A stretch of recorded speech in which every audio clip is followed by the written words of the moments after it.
Hello friends, welcome to Top Line Classes. आज की इस क्लास में बात करने वाले हैं राजस्थान का उपतंत्र। आपको भली भांति पता होगा कि राजस्थान की हर एग्जाम में नदियों से एक दो क्वेश्चन पूछे जाते हैं। राजस्थान में 3 प्रकार का उपतंत्र देखने को मिलता है: अरब सागरीय नदियां, आंतरिक प्रवाह की नदियां और बंगाल की खाड़ी की नदियां, जिनमें अपन ने पहले ही एक वीडियो में बंगाल की खाड़ी की नदी तंत्र की प्रमुख नदियों को कवर कर चुके हैं। तो आज की क्लास में बात करने वाले हैं राजस्थान की वो नदियां जो अपना जल अरब सागर में गिराती हैं। स्टार्ट करते हैं आज की क्लास। उससे पहले अगर आप चैनल पर नए हो तो चैनल को सब्सक्राइब कीजिए, बेल आइकन प्रेस करना मत भूलिए, जिससे आपको टाइम ट्रेंड नोटिफिकेशन मिलता रहे। सूरज हर शाम ढल ही जाता है, पतझड़ बसंत में बदल ही जाता है। मेरे दोस्त मुसीबत में हिम्मत मत हारना, क्योंकि मुसीबत कैसी भी हो गुजर ही जाती है। अभी स्टार्ट करते हैं आज की क्लास। अरब सागरीय नदी तंत्र की प्रमुख नदियों को 4 भागों में विभाजित किया गया है, जिसमें सबसे पहली है लूनी नदी और उसकी सहायक नदियां, जिसमें शामिल है लीलड़ी नदी, मीठड़ी नदी, बांडी नदी, जोजड़ी नदी, सूकड़ी नदी, जवाई नदी और सागी नदी। अगली नदी है पश्चिमी बनास नदी और उसकी सहायक नदियां, जिसमें शामिल है सीपू नदी। अगली नदी है साबरमती नदी और उसकी सहायक नदियां, जिसमें शामिल है मानसी नदी, वाकल नदी, हतमती नदी और सही नदी। अगली नदी है माही नदी और उनकी सहायक नदियां, जिसमें शामिल है सोम नदी, जाखम नदी, अनास नदी, लाखन नदी, चाप नदी, मोरेल नदी और एराव नदी। आज की क्लास में इन्हीं नदियों के बारे में बात करने वाले हैं। तो सबसे पहले स्टार्ट करते हैं लूनी नदी और उसकी सहायक नदियां। लूनी नदी का उद्गम स्थल अजमेर के नाग पहाड़ से होता है। यहाँ से यह नदी निकलने के बाद नागौर में प्रवेश करती है। नागौर से पाली, पाली से जोधपुर, जोधपुर से बाड़मेर और बाड़मेर से झालोर होते हुए गुजरात के कच्छ के रण में लुप्त हो जाती है। प्रवाह क्षेत्र की बात करें तो लूनी नदी का प्रवाह क्षेत्र है अजमेर, नागौर, पाली, जोधपुर, बाड़मेर और झालोर। कुल लंबाई की बात करें तो लूनी नदी की कुल लंबाई है 495 किलोमीटर, लेकिन राजस्थान में लूनी नदी की लंबाई है 330 किलोमीटर। लूनी नदी का जल अजमेर से लेकर बालोतरा बाड़मेर तक मीठा रहता है। इसके बाद लूनी नदी का जल खारा हो जाता है, इसीलिए लूनी नदी को आधी खारी और आधी मीठी नदी भी कहते हैं। अब बात करते हैं लूनी नदी की इंपॉर्टेंट विशेषताओं की, जिनसे एग्जाम में सीधे फैक्ट के क्वेश्चन पूछ लिए जाते हैं। तो सबसे पहले विशेषता है लूनी नदी का प्रारंभिक नाम सागरमती है। एंड नेक्स्ट विशेषता है लूनी नदी में लवणता खारापन अधिक होने के कारण लवणवती कहलाती है। अगली विशेषता है प्राचीन काल में लूनी नदी को मरुद मर्दा कहा जाता था। एंड नेक्स्ट विशेषता है लूनी नदी थार के मरुस्थल की सबसे लंबी नदी है। एंड नेक्स्ट विशेषता है लूनी नदी के प्रवाह क्षेत्र को झालोर में रेल या फिर नेडा कहा जाता था। नेक्स्ट नदी है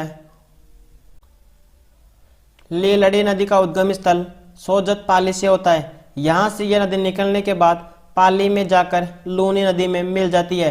प्रवाह क्षेत्र की बात करें तो लीलड़ी नदी का प्रवाह क्षेत्र है ओनली पाली। अब बात करते हैं लीलड़ी नदी की विशेषता।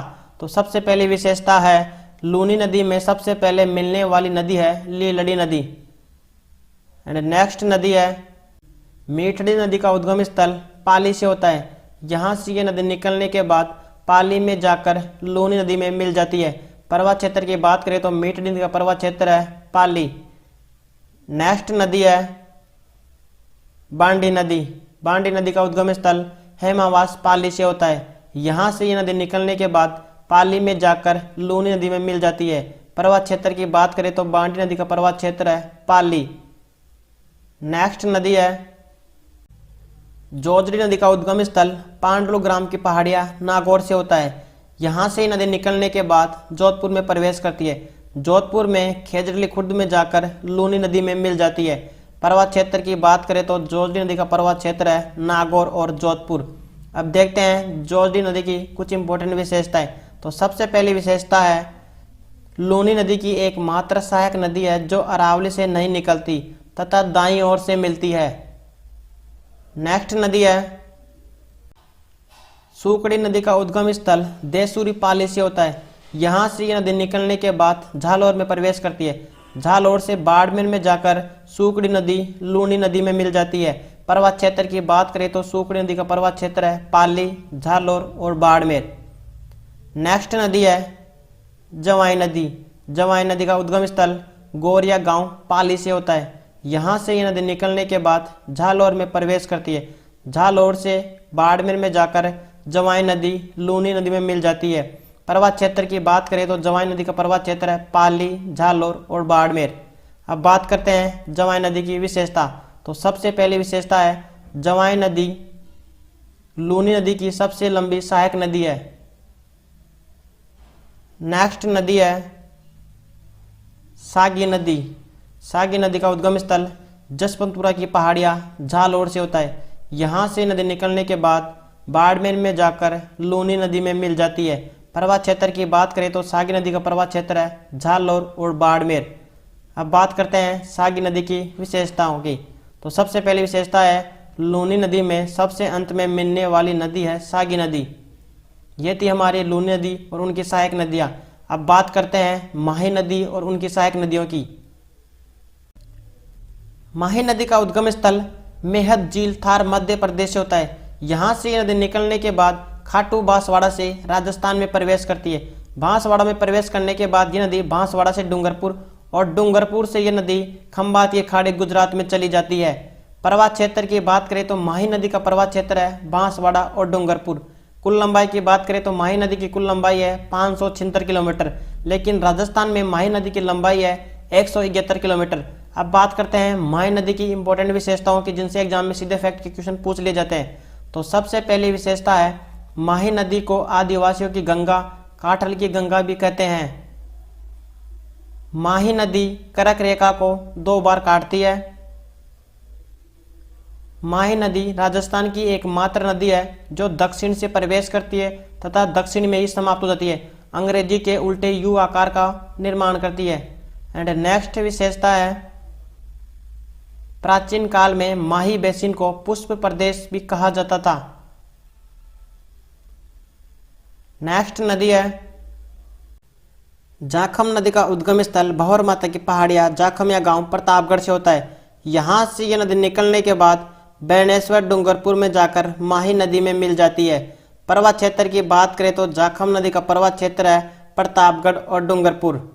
नेक्स्ट नदी है सोम नदी का उद्गम स्थल बिच्छामेड़ा की पहाड़ियाँ उदयपुर से होता है। यहाँ से यह नदी निकलने के बाद बेणेश्वर डूंगरपुर में जाकर माही नदी में मिल जाती है।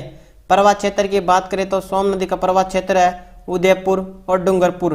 बेणेश्वर डूंगरपुर में 3 नदियों का संगम होता है जिसे त्रिवेणी संगम के नाम से जाना जाता है, जिसमें 3 नदियां शामिल हो रही है सोम, माही, जाखम, और ये त्रिवेणी संगम बनता है बेणेश्वर डूंगरपुर में।